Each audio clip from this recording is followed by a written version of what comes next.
up? This is Val from Bare Hands, and you're listening to Rock at Night.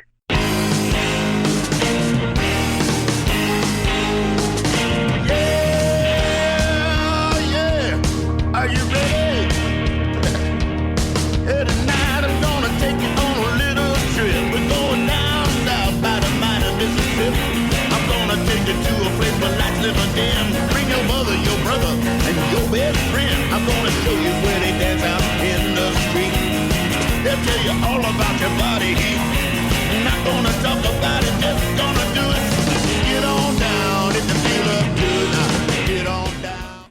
Hi everyone, this is Andrea from Rock at Night, and I have the pleasure of having Val Loper of Bare Hands. Hi Val, how are you? I'm doing fantastic. How are you? I'm doing great. I guess you guys are taking a little break from tour before you head out on tour again. We are. Yeah, it's a very necessary break before this behemoth of a tour we're about to go on. Wow. And you guys are starting out in Seattle, is it? Yes, ma'am. Yes, and you guys are coming off tour with, I guess you guys are just wrapping up a tour, and it was the Spring Fling tour with Cage the Elephant and Silver Sun Pickups. How was that tour? You guys looking forward to touring with the amazing band Foals again? Yeah, I mean, the Cage Silver Sun Foals tour was great. It was our first time meeting the Silver Sun people, and Foals actually, but we've been friends with Cage for a while, so it's always fun to tour with them, and it was great to meet the other bands, and we were very, very much looking forward to going out with Foals because they've become good buddies of ours, and they're a really good band.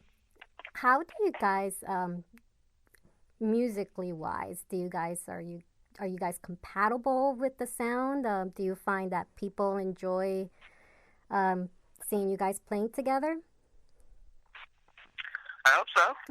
I mean, I think we're definitely different bands, and they have more of a rock edge than we do. But I think that there's a lot of middle ground and enough similarities where I think people who like one band would like the other.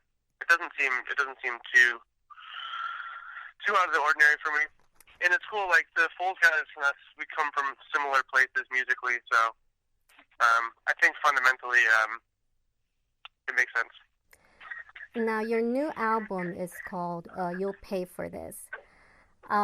What's the difference between this album versus your last album?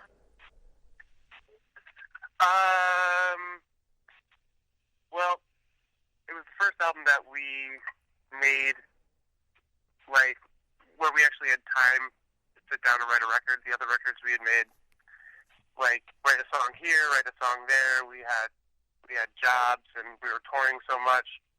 It was kind of like put together piecemeal. This was the first record where we got off tour, and the band was, our full-time job. So we basically got to sit down for 6 months and write an entire record together. So I think the difference is that this record is, I think, a little bit more cohesive because the songs were all written at the same time instead of, maybe between a 2-year gap.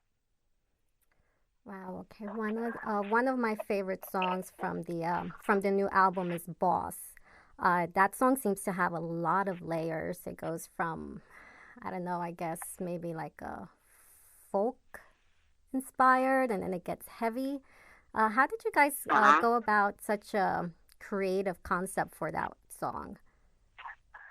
Well, that song specifically, that was there was a chunk of 4 songs that were written in the mountains in California near Big Bear for like a 3-day period where Ted, our guitar player, and Dylan, our singer, went out and just like had a really intense writing session, and they just came up with that and came back to New York and like, hey, we wrote a bunch of songs in 3 days, and we're like, okay, cool, and that was one of them. Beyond that, I wasn't there for the construction of the song, so yeah, I don't know much more than that.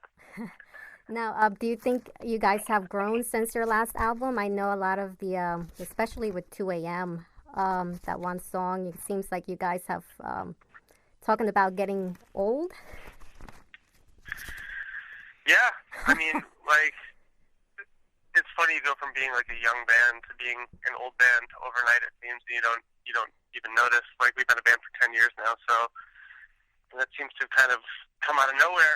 We're like, oh, didn't we just start? now we're old dogs. But You guys think you're old. yeah, No, what's not at that? all. You guys think you're old? Not at all. How old are you guys? I'm old. Around 30s? Uh, I'm 35. Uh, TJ, our drummer's 34. Dylan, our singer's 31, and Ted is 29. you guys are still young. I mean, in comparison Yeah, to me. youngish. very, very good. Is there a specific, a particular song that's your favorite in the album, or one that was maybe a little more difficult than the rest? Did you guys have a challenge with any of the songs? Yeah, actually, the song "Like Me Like That" almost didn't make it on the record. Like, we had all been kind of figuring out. We knew that there was something good there, and everybody was taking stabs at trying to change lyrics and get a bridge for it, and nothing was really coming together. And then, like, 3 days before we recorded it, it finally came together, and we worked it out as a band, and we were like, okay, this is actually a pretty good song. And so that was the one that we labored over the most, but I'm glad that we spent the time with it because I really like the way it came out. Now, when it comes to a song, does the music writing come first, or does the music come up first? Like, what usually do you guys write the lyrics first and then the music, or how do you guys put it all together? Right. I think it's on a song by song basis, but for the most part, I'd say music is written first. Like, you get a groove or get an idea, and then you build on that. I know Dylan has lyrics sitting around, but I think, especially since like everybody writes on computers now, like you just get a beat or a groove down, and then build from there. Now, for your album Distraction, which came out in 2014, the song Mm-hmm. Giants was very popular. Do you guys ever feel like you have to top Sorry about that that. one? Do you guys feel like you have I'm to? sorry. Hello? Can you say that again? I'm sorry. Can you say that again? Sure. In your last For album, Distraction. Distraction, the song Giants was a very popular song. Do you guys feel the pressure of trying to top off that song? Not like a specific pressure, but yeah, I mean, we think about that. You always want the next thing you put out to be more popular, and that's not always the case. But yeah, I mean, I don't think there's any outside pressure, but I think self-imposed pressure for things like that is healthy. Always pushes you to do more, try to write better songs. I think it's a pretty healthy thing. Now, for those people who don't know a lot about your band, how will you describe your music to them? I have a hard time. I'm sitting here and I'm trying to categorize you guys into a specific genre, and I honestly can. I think you guys are so different, creatively different, and it's a good thing. How would you describe yourself to people who have not heard your music?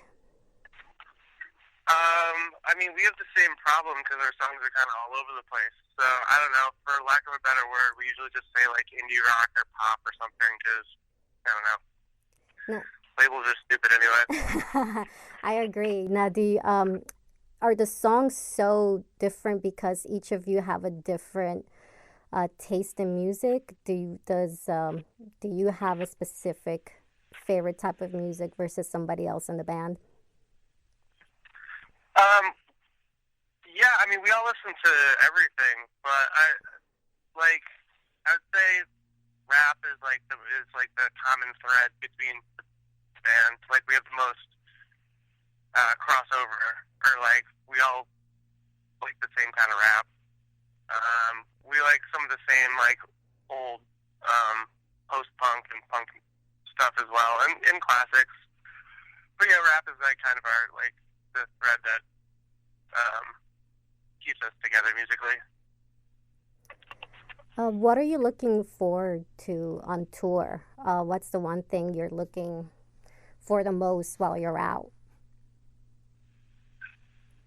What do we listen to When you're on tour, what are you looking? Are you looking forward to? Do you have a specific thing or favorite thing about being on tour?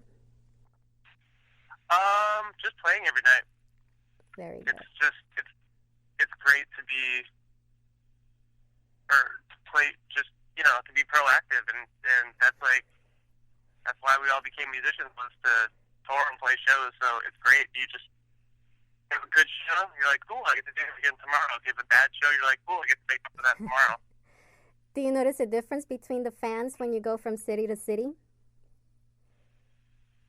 Yeah, I mean, there's some places that are more enthusiastic and some places that are more apathetic. But yeah, I think I was just saying this in a previous interview. I think like the cities that you'd expect to be really good, like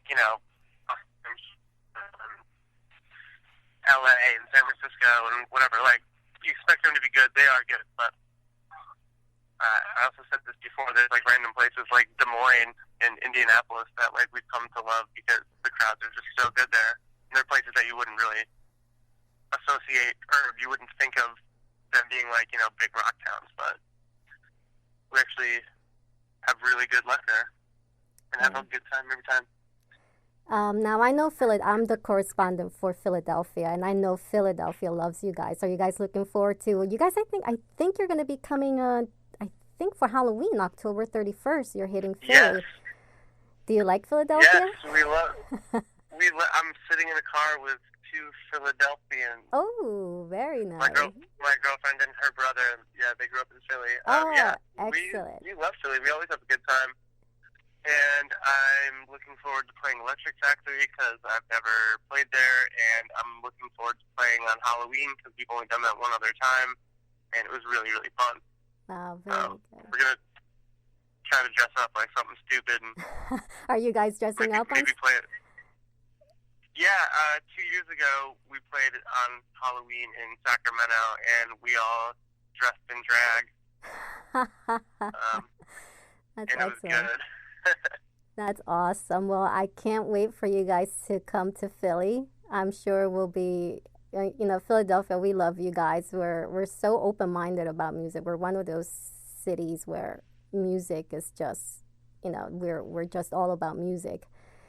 And yeah, I mean, Philly's scene right now is like crushing. Yes, so many good bands coming out of Philly. It's awesome. Yeah, we have a great really scene. Exciting. It's very exciting. Okay, great. Thank you so much, Val. Thank you very much. Okay, enjoy the rest of your day. Thank you for spending some time with me. Of course, thank you. I hope you have a nice day too. Okay, take care. Bye-bye. You're listening to Rock at Night. Thanks for the intro melody. It's called Get On Down by Billy Bass Alford. Thanks.